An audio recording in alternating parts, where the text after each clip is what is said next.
മൂപ്പിന്നെ എന്തോന്നത്? ഇതൊക്കെ ഒന്ന് ക്ലിയർ ചെയ്. 3 നേരം മൂക്കൂട്ട തിന്നുന്നുണ്ടല്ലോ. എന്തെങ്കിലുമൊക്കെ ചെയ്.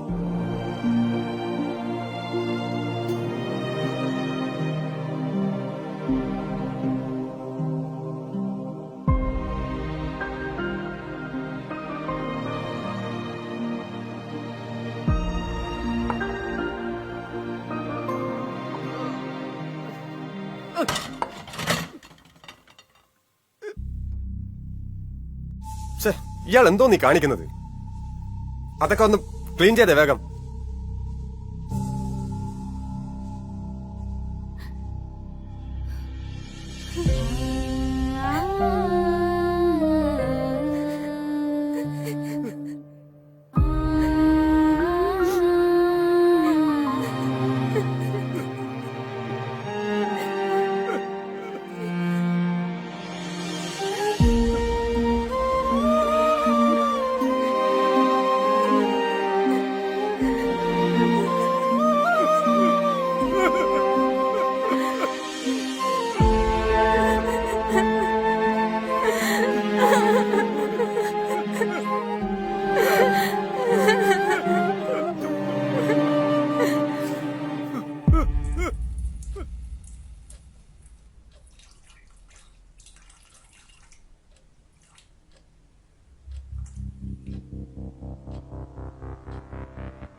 വീണ്ടും കിടന്ന് മുള്ളി നിങ്ങളുടെ അപ്പൻ. കൊച്ചു കുട്ടിയെന്ന വിചാരം. അതെ, വേഗം കഴുകി തുടച്ചിട്ടോണം, കേട്ടല്ലോ? അറിയാതെ പോണതല്ലേടി. ആ ഡയപ്പർ എടുത്തിടാൻ പറഞ്ഞ കേക്കേയില്ല. വയസ്സാം കാലത്ത് മനുഷ്യനെ ബുദ്ധിമുട്ടിക്കാനായിട്ട്. എന്തൊരു നാശോ ഇത്.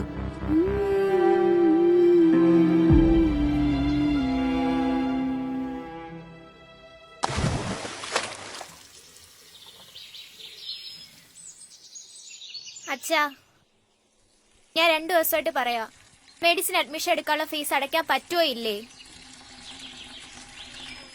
മോൾ എത്ര ദിവസമായി ചോദിക്കുന്നു. അവളുടെ ആഗ്രഹമല്ലേ മെഡിസിന് ചേരണമെന്ന്. പ്രൈവറ്റ് കോളേജിലല്ലേ, അത്രയും വലിയ ഡൊണേഷൻ കൊടുത്ത് പഠിപ്പിക്കാനൊന്നും എന്റെ കയ്യിലില്ല.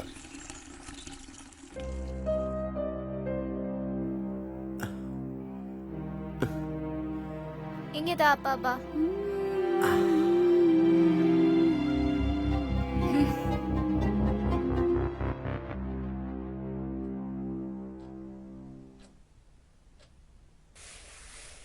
അപ്പാപ്പനാ ഡൈപ്പർ എടുത്ത് കെട്ടിക്കൂടെ?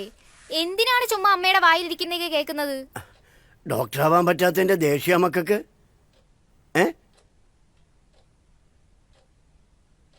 അപ്പാപ്പന്റെ പേരിൽ ബാങ്കിൽ കുറെ പണം കിടപ്പുണ്ടല്ലേ, അതെനിക്ക് എടുത്തതാ. ഞാൻ ജോലി കിട്ടുമ്പോ തിരിച്ചു തരാം. ഉണ്ടായിരുന്ന സമ്പാദ്യമൊക്കെ അവന്റെ പേര് എഴുതി കൊടുത്തില്ലേ മക്കളെ? ഇനിയിപ്പോ ആ കിടക്കണ പണം അത് മരിക്കണതുവരെ അപ്പാപ്പന്റെ കയ്യിൽ കിടക്കട്ടെന്നാ വിചാരിച്ചേ.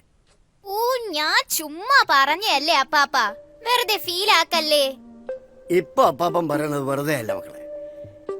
ആ പണം കൊണ്ട് അപ്പാപ്പന്റെ കൊച്ചുമക്കളെ പഠിപ്പിച്ച് ഡോക്ടറാക്കും. സത്യം? അപ്പാപ്പ.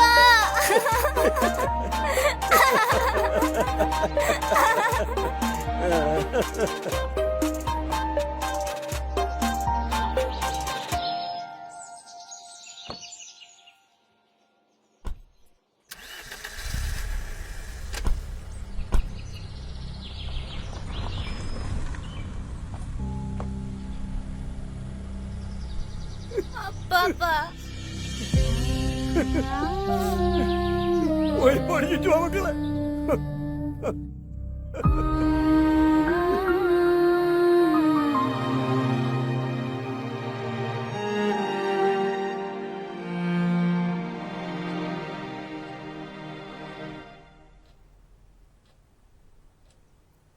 ഹോ, എന്തൊരു നാറ്റാ ഇത്. ആ പുറകെ കൂടെ എങ്ങനെ പൊക്കൂടെ?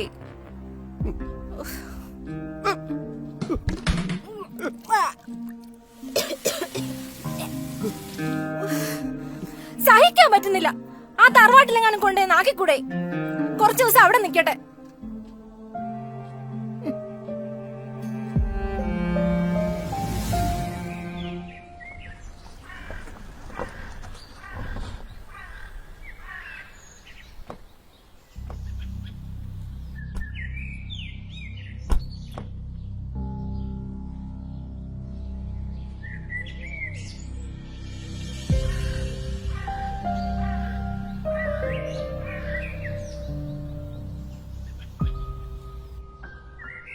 അച്ഛൻ കുറച്ചുകൊണ്ട് പറയല്ലേ തറവാട്ടിലൊന്ന് നിൽക്കണമെന്ന്. 1-2 ആഴ്ച ഇവിടെ തന്നെ നിൽക്കി. ഞങ്ങള് കുറച്ചാള് വീട്ടിൽ കാണത്തില്ല, അതാ.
ഓ, ഇതൊക്കെ എല്ലായിടത്തും ഉള്ളതാ. പാടോ വാ ഇവിടെ ഇരിക്കും. വയ്യ, തീരെ വയ്യ. അറിഞ്ഞടോ, തന്റെ കാര്യങ്ങളൊക്കെ അറിഞ്ഞു. ഞങ്ങൾ ഇടയ്ക്ക് ഇവിടെ കൂടുന്നത് നാട്ടിലെ വിശേഷങ്ങളൊക്കെ പറയാനാ. ആഹാരത്തിനൊക്കെ വലിയ ബുദ്ധിമുട്ടാണല്ലേ?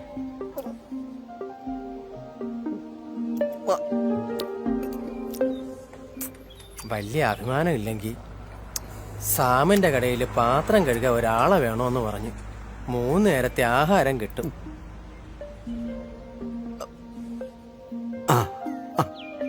ആ എന്നാ പിന്നെ ഇപ്പൊ തന്നെ അങ്ങ് പോയേക്കാം. വന്നേ. വയസ്സായവരെ സംരക്ഷിക്കാൻ പോലീസുകാർ എന്തോ പദ്ധതി ഉണ്ടെന്ന് പറഞ്ഞ് വീട്ടിൽ കൊണ്ടുവന്ന പേപ്പറാണ്. സൂക്ഷിച്ചു വെച്ചോ, നമുക്കും ചിലപ്പോ ആവശ്യം വരും.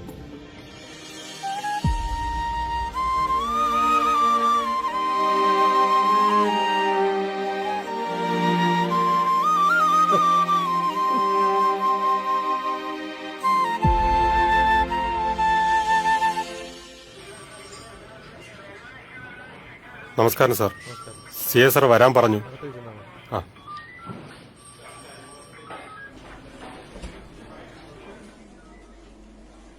സാർ.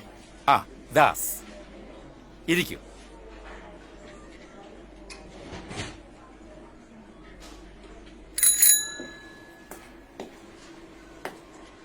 ആ അപ്പാപ്പനെയും കൊച്ചുമോളെയും വരാൻ പറയൂ. വാ. ആ വരണം, ഇരിക്കൂ. മോളി വാ, ഇവിടെ ഇരിക്കൂ.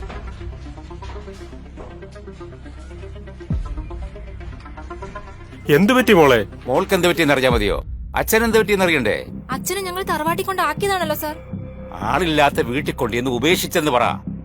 അച്ഛനെ നിങ്ങൾ നോക്കുന്നില്ല എന്ന് പറഞ്ഞ് ഒരു പരാതി തരാനാണ് നിങ്ങളെ മോള് വന്നിരിക്കുന്നത്. അച്ഛനെ നോക്കാത്തതിന് പരാതിയാ?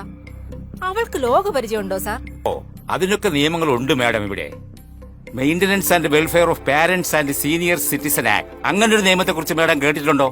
മുതിർന്ന പൗരന്മാരെ സംരക്ഷിക്കാതിരുന്നാൽ അവർക്കടുത്തുള്ള പോലീസ് സ്റ്റേഷനിൽ പരാതിപ്പെടാം. അവിടെ അവരെ സഹായിക്കാൻ ബന്ധപ്പെട്ട ഉദ്യോഗസ്ഥരുണ്ട്. RDOയ്ക്ക് പരാതി കൊടുക്കാം. പ്രശ്നപരിഹാരം ഉണ്ടായില്ലെങ്കിൽ കളക്ടർക്ക് പരാതി കൊടുക്കാം.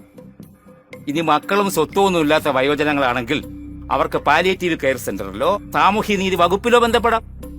അതുപോലെ ഏതെങ്കിലും മുതിർന്ന പൗരന്മാരെ വഴിയിൽ ഉപേക്ഷിച്ചാൽ അതൊരു കുറ്റകൃത്യമായി കണക്കാക്കി 3 മാസം വരെ തടവും 5000 രൂപ പിഴയും രണ്ടും കൂടി ഒരുമിച്ച് അനുഭവിക്കേണ്ടി വരും. സാർ, ഞാനിവിടെ വന്നത് പ്രായമായ ജനങ്ങളെ സംരക്ഷിക്കാൻ ഈ നാട്ടിൽ നിയമമുണ്ടെന്ന് ഇവരെ മനസ്സിലാക്കിക്കാനാണ്. പരാതിയുമായി മുന്നോട്ട് പോകുന്നോ അതോ അച്ഛനെ വീട്ടിൽ കൊണ്ടുപോയി നല്ലോണം നോക്കുന്നോ? നമുക്ക് വീട്ടിലേക്ക് പോവാ അച്ഛാ. അച്ഛനെയും അമ്മയും സംരക്ഷിക്കുന്നതിനേക്കാൾ മഹത്തരമായി ഈ ലോകത്ത് മറ്റൊന്നുമില്ലടോ. നമുക്ക് വീട്ടിലേക്ക് പോവാ പാപ്പ. വാ പാപ്പ.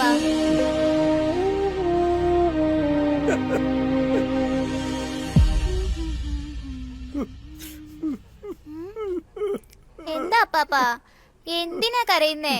നമ്മള് വീടെത്തിയില്ലേ? അപ്പാപ്പ എന്തു പറ്റി? കാര്യം പറ.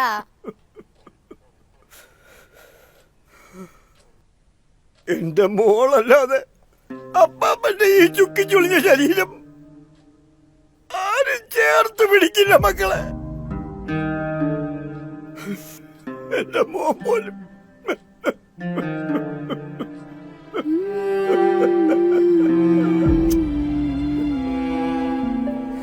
ചിരിക്ക അപ്പാപ്പ.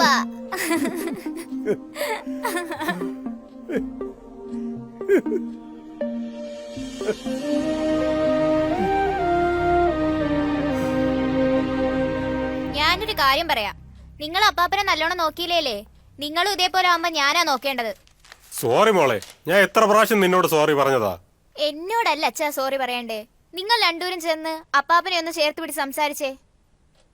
അപ്പാപ്പന് സന്തോഷിക്കട്ടെ അച്ഛാ. ചെല്ല്.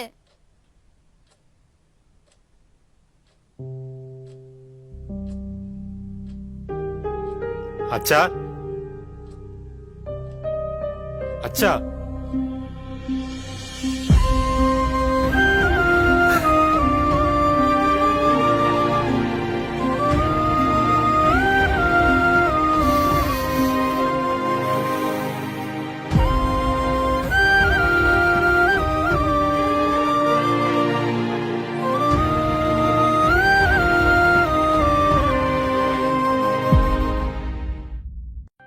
മക്കളുടെ ഉത്തരവാദിത്തമാണ് മാതാപിതാക്കളുടെ അടിസ്ഥാനക്ഷേമം നടപ്പിലാക്കുക എന്നത്. അത് നിഷേധിക്കപ്പെട്ടാൽ അടുത്തുള്ള പോലീസ് സ്റ്റേഷനിൽ പരാതിപ്പെടാം. വയോജനങ്ങളുടെ ക്ഷേമത്തിന് നിയോഗിക്കപ്പെട്ട ഉദ്യോഗസ്ഥർ പോലീസ് സ്റ്റേഷനിൽ മുതിർന്ന പൗരന്മാരെ സഹായിക്കും. നിയമലംഘനം നടത്തിയാൽ MWPSC ആക്ട് 2007 വകുപ്പുകൾ പ്രകാരം FIR രജിസ്റ്റർ ചെയ്യാം. അടിയന്തര സാഹചര്യങ്ങളിൽ പ്രശാന്തി ഹെൽപ്പ് ലൈനിലേക്കോ എൽഡർ ലൈനിലേക്കോ വിളിക്കാം. നമ്മുടെ മാതാപിതാക്കളുടെ ക്ഷേമം ഉറപ്പാക്കി സന്തോഷത്തോടെയുള്ള ഒരു ജീവിത സായാഹ്നം നൽകേണ്ടത് മക്കളുടെ കടമയാണ്.